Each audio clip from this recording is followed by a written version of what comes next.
What are your main responsibilities as a site manager? I'd say problem solving is one of the key ones. However, inducting people on site, making sure they understand the emergency procedures on site, also liaising with clients and making sure they are updated on the progress of the site. What inspired you to want to train as a site manager and work in construction? Well, growing up in Spain, I've always been watching my father develop his own properties, and I've always just been fascinated and intrigued by the development and the building process. Is your placement year what you expected it to be? It actually isn't.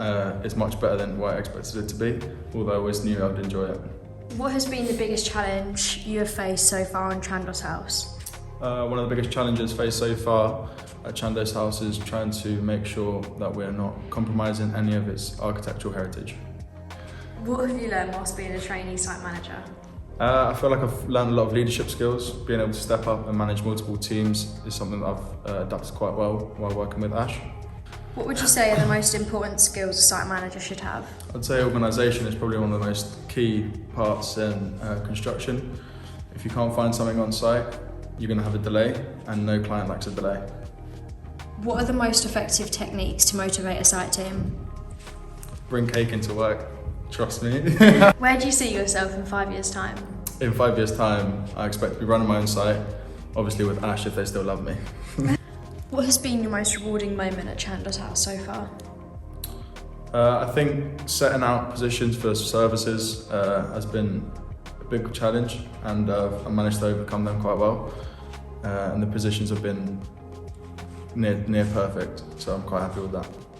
What are your top organisation tips? At the top of the list is probably writing in your diary. Make sure you write down in your diary everything they have to do on the day, and that way it keeps you in the loop of what you're going to do and in the order of importance. Why do you enjoy working for Ash? Because it's a small to medium-sized company, so everyone within the company knows each other, and you're not seen as a number. When you work with them and you do good work, you're recognised by the ones higher up, which is nice to see. Also, when we sub out subcontractors, they're always the same ones every time, so it's nice to go to different sites and see familiar faces. Tell us a little bit about the 360 surveys you've conducted at Chandos House in King Edwards.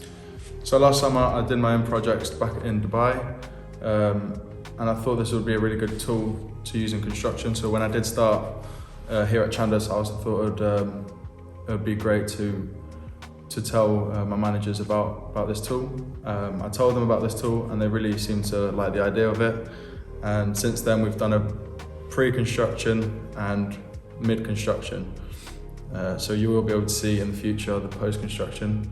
And I also went to King Edward School, which is quite a big project that I did a condition survey for, and I think it's going to look really good at the end. Would you say that being a site manager is a high pressure role? Yes, it can be at times, but I enjoy working under pressure, and I like achieving all targets that I've set myself. What is your most favourite part of being a site manager? One of my favourite things about being a site manager is that every day is literally different. You have people coming and going, and everyone is interested in their own way, which never makes a dull moment. Would you encourage school leavers to consider getting into construction? Yes, I would, definitely.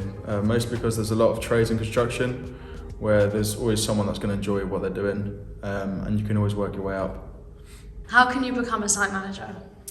There's loads of different ways that you can become a site manager. One of them is starting off as a tradesman and going up in the ranks. But the way that I did it was after finishing my first year of college, I did a business degree. I went on to doing a foundation degree in the built environment at Oxford Brookes University. And after that first year, it led on to 4 different topics that I could go into.